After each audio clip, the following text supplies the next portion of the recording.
I was really happy with the way the team performed against Utah State. I just thought it was just a good picture of who we can be and who we need to be if we're going to win a basketball game, and that everybody pitched in, everybody contributed, everybody did their job, and we have to play at such a high level in terms of effort, in terms of focus, to have an opportunity to be successful when we play the upper tier of the conference. And make no mistake about it, New Mexico's an upper tier team.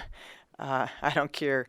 I don't care what their record is. They lost 2 in overtime, and it was two other teams in the top tier of the conference, and they're very, very talented. And I think they figured this was their night to break out of their slump, and they really went after us hard, and we didn't handle it very well. But we've got to go on the road against Boise, and we've got to go on the road against Colorado State. So it's not going to get any easier, and we've just got to find a way just to play as well as we're capable of playing, and that's all that really matters to me. Boise was picked to win the league, right? Boise was picked to win. Boise was picked first. I believe New Mexico was picked second. And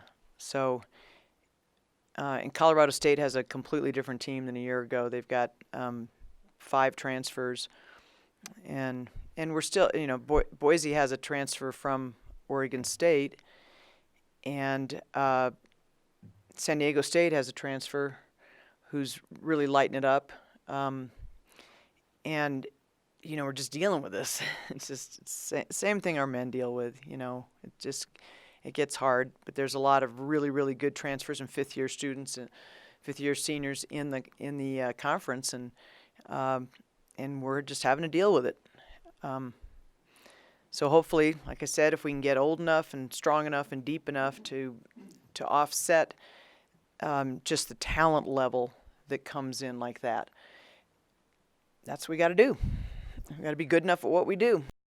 I mean, you went 500 last week, and you kind of seemed down. I mean, would you take a week like that every week? Yeah, yeah, I would. I would take a 500 week every week and be pretty darn happy.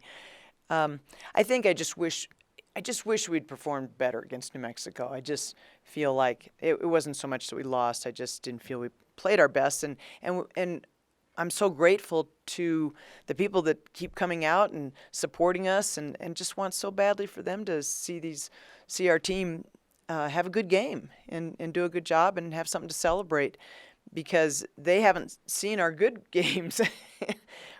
Although I thought, we really battled back and did a great job battling back against Wyoming. We just didn't get the break at the end, and I thought we battled against UNLV. We just couldn't shoot well. But I didn't think we battled as much against New Mexico. Any updates on Cassidy? She's cleared, and we are trying to ease her back into things. We want her to not feel.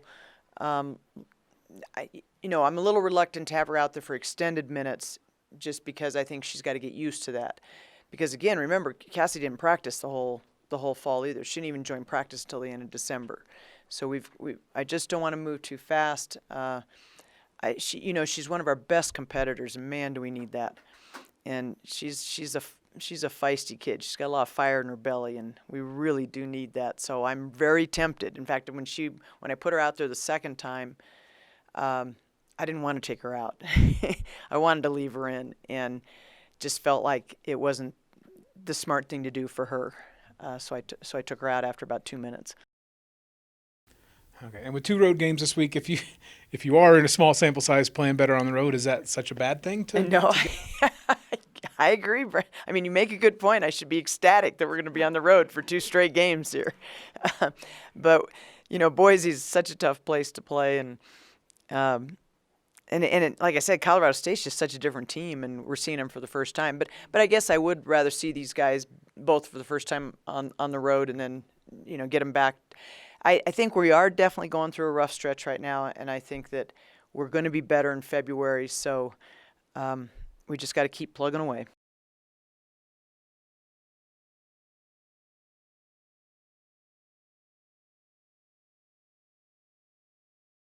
Coach, after last week, you talked about a lot of different areas where you were hoping your team was going to improve, whether it was leadership or confidence, splitting last week. Do you think you took a step in that way at least?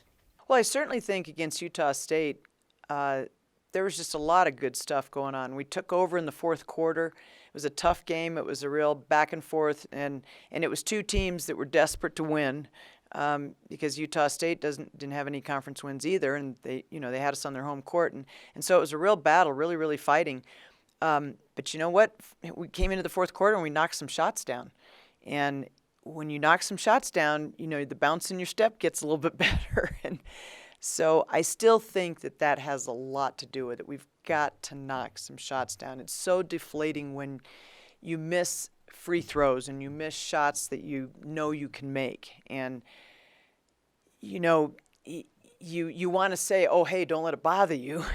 But when you're scraping and clawing for everything you get, it does bother you. And it's just not realistic to say, oh, that's not going to bother you. So I think you have to still say, I tell these guys, we've got to. I know that it's easy to say don't shoot the three, but the three is what people are giving us, and they're working very hard to take away everything else. So we've got to knock some of them down.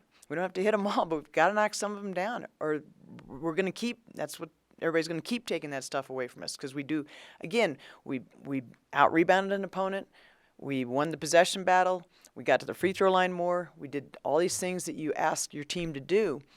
You got to hit some shots. With that being said, as a coach, do you ever try and do something maybe unconventional or something different than you would typically do to kind of shake things up a little bit? Because obviously it sounds like they're doing a lot of the right things. The ball's just not going in the basket. So as a coach, with your years of experience, do you ever try and mix it up, do a different kind of teaching, something to kind of maybe tweak it a little bit? Well, I certainly have been known come January and February in the past to do things like, let's all go in the pool and do relays or something. Sometimes you do just have to get everybody's mind off of it, and you need to step away from it. So I don't know if we're quite to that point yet, but we might be on our way. We might be doing relays in the pool here soon. Just one more question. I'm not sure. Did you see Muffet McGraw's post-game press conference the other day? Does that resonate with you as a coach? I mean, obviously, I would think it would, right? Someone with that kind of success who took, I think, a 34-point loss that difficultly. And do you kind of share that message with your team? Hey, it's hard to win in Division I basketball. I do think that it gives them a little bit of a safe zone in terms of their own expectations of themselves to understand that a team that won the national championship 2 years ago was in the national championship game a year ago, and only lost because of a last-second shot, it now has two more wins than we do. And you realize that, and it's largely because they're young. They're young and inexperienced. I mean, it's hard for me to have a whole lot of sympathy for Muffet. I would love to have her problems and be coming off a national championship. But I certainly understand that that's the nature of sports. You really never feel any better than your last game.